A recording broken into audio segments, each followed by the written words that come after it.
numva neza numva kantu kakure numva umunezero gana indirimbo yanje muri studio kweri umuntu atari cyewe ndayirimba live ndayumva iyo ndirimbo nce ndahimbagwa tu gusa ivyo nk'ubu niho numva ko yansuzuguye gose kandi yarikoze nabi gose yari bruyo skelete kiya kintu bita beat itagira ama compagnement ya mainstream ikaba ari nama audio adafite ama backing urumva uruntu rubishe gose kandi yari umaye ko nyene ndarutahana ndabwira abantu ati yo ni original simwe byo kwa registra mbe ujya Sailor Titus da Sailor asanzwe avahe amamoko yiwe yes je mvuka mu ntara ya Rutana abavyeyi banje bavuka muri commune Mpinga Kayove bose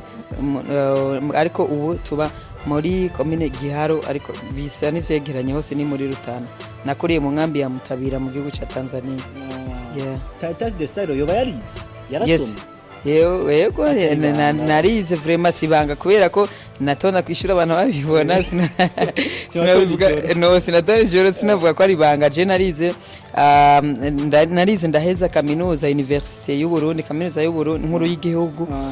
mu gisata cyo gutoza amakori bita douane yego ndumva ni sawa yes kuri microni KG Fab umutume Titus de Sailor urumva turafise abaririmbyi mu gihugu cy'u Burundi biza nk'abafise lisansi yes of course ni baccalaureate ubu barayihinduye yes ndumva ni sawa hari kutubazo nkunda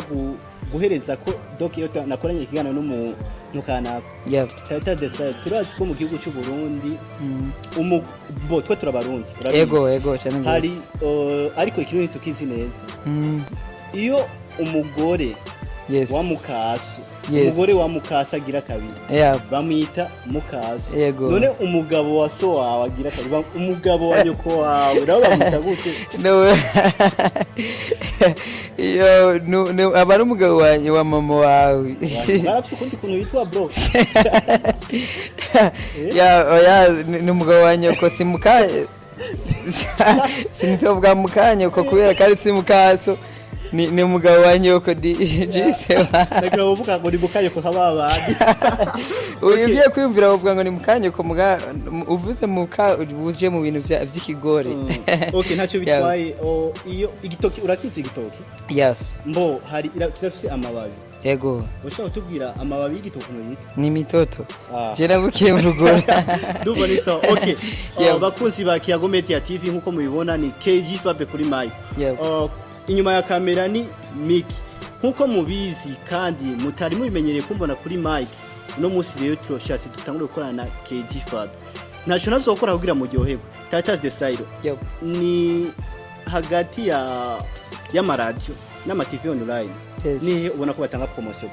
burya ku maradio muraronka promotion nkuko muvyifuza ku ruhande rwanje novuga ko TV online arizo zitanga promotion kubera ko ku maradio ni menshi mbamfashe ko amaradiyo ari menshi ashika ku 30 n'ayandi ariko ugasanga iradiyo zimvuza jewe ni nka 5 ziriho zimvuza kweri kandi nka 5 canke 6 mu 30 urumva TV online nazo kweri umuntu nka jewe nyene ndiko ndivugiye nsavye ikiganiro wasavye ikiganiro rakima nakahe kajambo bwira abajournaliste badatanga ama promotion nkuko bikwiye abajournaliste batanga promotion abaririmbyi beshi bidoga ko basaba ama promotion abaririmbi abajournaliste ariko hano ngo no bandika ntabishure ugatora indirimbo yawe nimwe mubizi ukayishira hari ntivuzwe biramaze gushikira wowe yes kwandikira umuntu ntakwishura ariko birashobora kuba bifise ikintu bisobanura ugasanga hari gihe abafise conversation nyinshi nka cyane abajournaliste canke abasani abastar baba bafise conversation nyinshi ni kujya kumudemu kumukobwa frère kubata kwishura nimwe buri ku munsi umwe ubitahura ariko mu minsi 2-3 isomene abazoshimya ko yakogaye ariko umunsi umwe utahure ko ashobora kutakwishura mugabo iminsi 2-3 aba yakugayeko so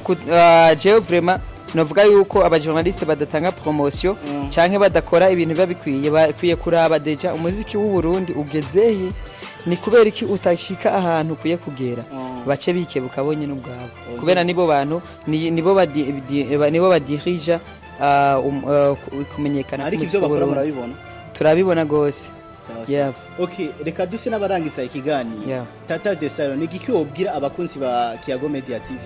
Kiyago Media TV abakunzi bayo nabasaba kugira subscribe rya mbere, icambere cyoco nico bokora hama bakagira ikintu bita share kugira ngo n'umugenzi w'umukunzi wa Kiyago Media TV abone ko hari TV bita Kiyago Media TV, bagire subscribe. Hanyuma naje ubwanje